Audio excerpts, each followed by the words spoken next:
जय सिया राम। सब सुख लहे तुम्हारी सरना, तुम रक्षक काहू गुरना। हनुमान चालीसा की बड़ी अद्भुत महिमा है। बड़े से बड़े संकट से बचा जा सकता है अगर भक्त इसका नियमित पाठ करें तो। बाबा नीम करोली जी महाराज कई बार भक्तों को ये बता चुके थे कि हनुमान चालीसा का नियमित पाठ किया जाए। एक बार की बात है, बड़ी अद्भुत लीला है ये बाबा जी की। हनुमानगढ़ नैनीताल में बाबा जी वहाँ ठहरे हुए थे। एक उनके भक्त हुए भगवती प्रसाद जी। भगवती प्रसाद जी स्कूल इंस्पेक्टर के पद से रिटायर हुए थे। अक्सर जाते थे बाबा जी के दर्शन करने के लिए। बाबा जी का दर्शन तो करते थे, लेकिन बाबा जी जो बातें बताते थे उनको कि हनुमान चालीसा का पाठ करें, हनुमान जी से नेह लगाएं, उनके प्रति प्रेम बढ़ाएं, और इसका सबसे आसान उपाय यही है कि श्री हनुमान चालीसा का पाठ किया जाए। लेकिन वो ज़्यादातर इसकी अनदेखी कर दिया करते थे, कभी किया कभी नहीं किया। और बाबा जी आने वाले भविष्य को देख करके चिंतित भी रहते थे कि भगवती प्रसाद के जीवन में एक बड़ी दुर्घटना घटने वाली है और इससे श्री हनुमान जी ही बचाएंगे, हनुमान चालीसा का पाठ ही रक्षक बनेगा। तो हनुमानगढ़ में जब बाबा जी ठहरे हुए थे तो भगवती प्रसाद जी उनसे मिलने के लिए गए।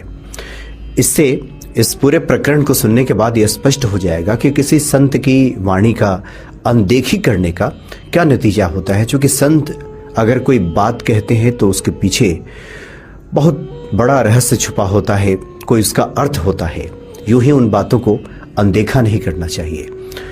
तो बाबा जी का जब उन्होंने दर्शन किया तो बाबा ने कहा कि जाओ, वहाँ हनुमान जी विराजमान हैं, वहाँ जाओ, बैठो और हनुमान चालीसा का पाठ करना, कहीं जाना मत। ये बाबा जी ने सख्त उनको हिदायत दी। थोड़ी देर के बाद वहाँ काशीपुर के महाराजा की गाड़ी आकर लगी। बाबा जी को संभवतः कहीं जाना था, उस गाड़ी में बैठ गए बाबा और बाबा वहाँ से चल दिए। तो जो भी दर्शनार्थी आए थे वहाँ पे हनुमान वहाँ जी के दर्शन के लिए बजरंगगढ़ में, तो उन सब ने सोचा कि जब महाराज जी यहाँ से जा ही रहे हैं तो फिर अब हम लोग भी चलें। तो इस तरह से जो दर्शनार्थी थे वहाँ से जाने लगे। अब भगवती प्रसाद जी, जिनको बाबा ने कहा था कि हनुमान चालीसा का पाठ करना, उन्होंने सोचा कि सब जब जा ही रहे हैं तो मैं अकेला यहाँ रुक करके क्या करूँगा। उन्होंने बाबा के बातों की अनदेखी की।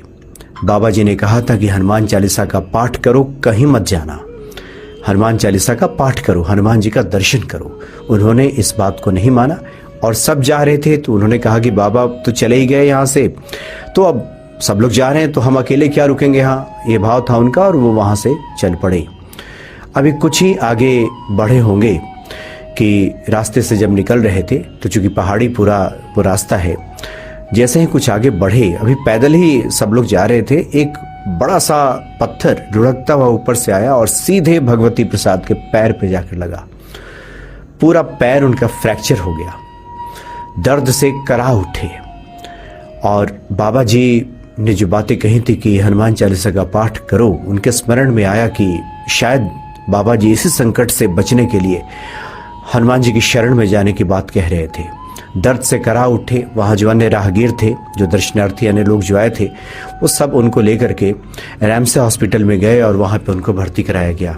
काफ़ी दिनों तक उनको वहाँ एडमिट रहना पड़ा और जब स्वस्थ हुए तो उसके बाद पुनः जब बाबा के दर्शन के लिए गए तो बाबा ने डांटते हुए कहा कि हमने तुमसे कहा था ना कि हनुमान चालीसा का पाठ करना, तुमने बात नहीं मानी, तुम लोग हमारी सुनते कहाँ हो। बाबा कई बार जब नाराज होकर के अपने भक्तों को, और नाराज बाबा उन्हीं पे होते थे जो उनका अपना होता था, जो अपना प्रिय होता था, नहीं तो ऐसे बाबा अन्य लोगों पे नाराज नहीं होते थे। अगर किसी पे नाराज हो रहे हो इसका मतलब ये था कि वो उनका अपना है, प्रिय है। तो बाबा ने डपटते हुए कहा कि तुम लोग हमारी बात मानते कहाँ हो। हम कहते हैं कि संकट मोचन हनुमान जी की शरण में रहो, उनको भजो, उनको पुकारो, हनुमान चालीसा का कम से कम एक पाठ तो कर लिया करो, लेकिन तुम लोग सुनते नहीं हो। तो भगवती प्रसाद जी ने उस दिन बाबा जी को वचन दिया कि अपने जीवन में वो हनुमान चालीसा को पाठ करेंगे और बाबा जी ने जैसा कहा है वैसा ही करेंगे। उसके बाद इस तरह का प्रसंग आता है कि उन्होंने जब तक रहे तब तक उन्होंने नियम ही बना लिया कि हम हनुमान जी के हनुमान चालीसा का कम से कम एक पाठ तो जरूर करेंगे। तो बड़ी अद्भुत महिमा है हनुमान चालीसा की। जो लोग भी हनुमान जी का नियमित पूजन करते हैं, दर्शन करते हैं, हनुमान चालीसा का पाठ करते हैं, हनुमान जी निश्चित ही ऐसे लोगों को संकटों से उबार लेते हैं। अभी तो कुछ प्रश्न इस तरह के सामने आते हैं कि सिर्फ सकाम भक्ति की बात क्यों हो कि हनुमान जी की पूजा करेंगे तो ये मिल जाएगा, निष्काम भाव से क्यों नहीं पूजा हो, यानी निष्काम भाव से पूजा होनी चाहिए।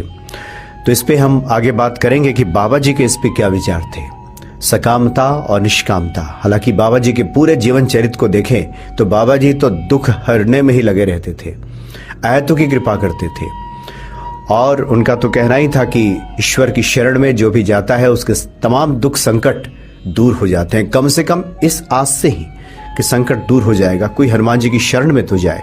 बाकी तो हनुमान जी उसका जिम्मा स्वयं संभाल लेते हैं, संकटों से बचा लेते हैं, संकट मोचन। जय सिया राम।